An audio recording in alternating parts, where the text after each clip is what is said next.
In the first 48 hours na nandun ako, ang unang buwelo ng pag-atake ng mga pulis na Bertugo sa utos ni Marcos, ni Abalos at ni Marbil at Torre, 8 ang umandusay ng pinasabugan ng tirgas, flash bomb, at nilusob sila habang nagkakaroon pa ng negosasyon kay General Diwata Torre.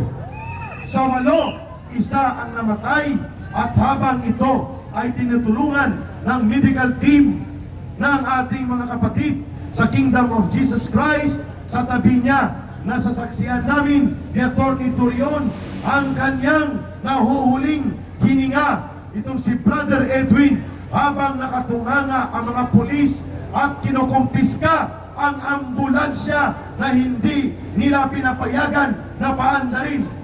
Tarantado at bulok itong Human Rights Commission na ito. Anong tawag doon?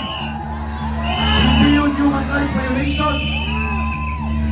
8 ang naunang humandusay at ang total sa 2 araw na paglusob, pananakit, paninipa, pangangalagkad, panggagapos, pangbubugbog, mahigit 50 po ang nasaktan, karamihan, kababaihan, at 12 ang na-hospital. Ano yun? Self-inflicted injuries? Kalukuhan. Commission on Human Rights, take down notes sa binabanggit namin para may report kayo kay Congressman Marcoleta pag pinatawag kayo sa budget hearing. At dinugtungan pa ng wala sa katinuan at nahihibang na presidente nila na si Marcos. Sabi niya, no, we did not use tear gas, no, walang armadong mga pulis na lumusog, lahat yan politika, tarantado. Yan 48 hours nandun kami on the front line kaharap ang pulis, basang-basa ang bimpo ko at nakaluhod sa ground sapagkat alam kong titirgasin kami. Yan bang sinasabing walang violation sa human rights? At upang may paliwanag po ang malulubhang krimen at pasismo at terorismo ng instrumento ng Estado ni Marcos, lalo na mga Bertugong pulis, hindi naman lahat, kung hindi yung mga ginamit nila sa Davao, pakinggan muna natin ang pahayag mula sa Muslim Women for Peace and Solidarity, si Miss Zaira.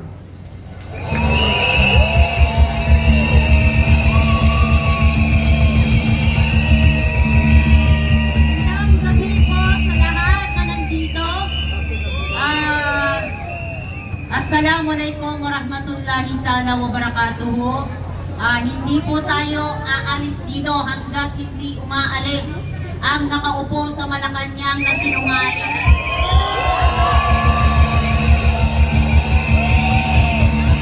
Manawagan tayo sa mga kaibigan natin kapulisan.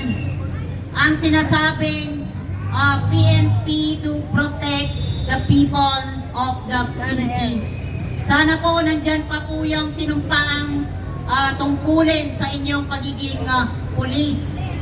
Para po magserbisyo. Kaya ko po nasabi yun kasi po meron po ako nakitang maaligid dito. So, manawagan po tayo kay Risa Hontiveros kasi sa totoo lang siya po talaga ang pasimuno ng lahat. Sa kanya po talaga nagsimula ang investigasyon patungkol kay Pastor Kibuloy. Siya po ay sugo ng kadiliman ng Amerika.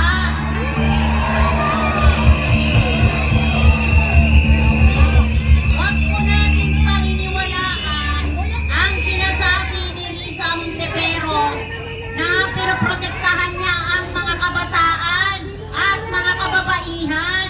Dahil sa totoo lang, yung mga ginagamit niya, mga dinadala niya tuwing may hearing, ay merong pang bayad yon.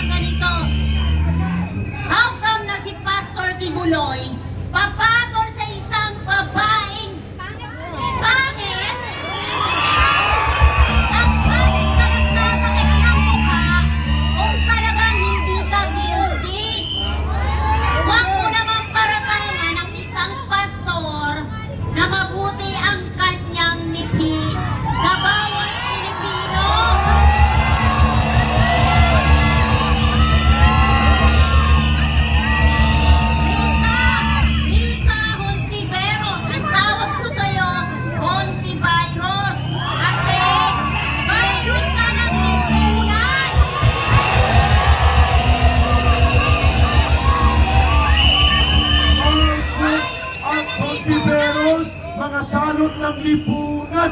Marcos, Ontiveros, mga salot ng lipunan. Marcos, Ontiveros, mga salot ng lipunan. Manawagan lang po tayo sa namamahala kay DILG Secretary Benhar Abalos Jr. Kasi po sa totoo lang, kung kayo po ang nasa poder ng Kingdom of Jesus Christ, masyado na pong hindi makatarungan ang ginagawa sa pamumuno ni Pastor Kibuloy. Unang-una na dyan, yung kasalukuyan na hinuhukay sa loob ng GMC, Jose Maria College. Paano naman po yung mga mag-aaral na mga kabataan at mga iba pang mga mag-aaral dyan sa lugar na yan? Bigyan po natin ng karapatan. Kung hindi naman po si Pastor ang pakay at ang pakay nyo at nakikita naman sa ebidensya through social media, kasi hindi naman po pinapakita ng mainstream media kung ano talaga ang nangyayari sa POJC compound. So, manawagan po tayo doon sa bumabatikos sa mga taga-POJC. Alamin niyo po muna bago kayo magkomento. Alamin niyo po muna kung anong totoong pangyayari dyan sa loob. Kasi ako po bilang isang Muslim, nakikita ko po kung paano yung ginagawang panghuhusga. Nababasa ko yon sometimes sa TikTok, pero ako hindi ko yon pinapansin. Gawa nga na yung mga nagsasabi na yan ay mga bayarang trolls yan. Kung makain sila,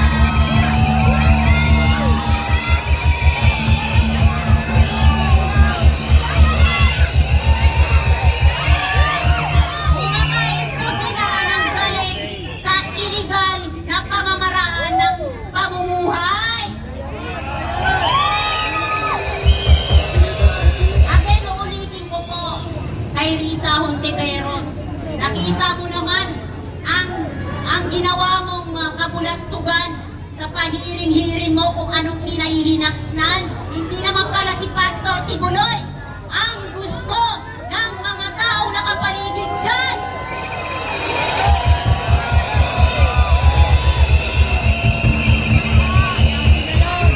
Tayo po mga nandito, hindi po tayo aalis hanggat nandiyan pa na nakaupo si Pangulong Bongbong Marcos.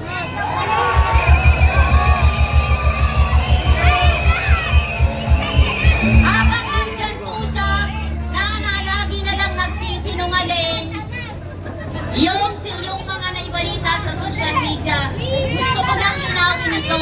Kung talagang hindi kayo guilty, bakit pinipilit magtatakpan ang kamalian at ang totoong nangyayari dyan sa loob ng Malacanang?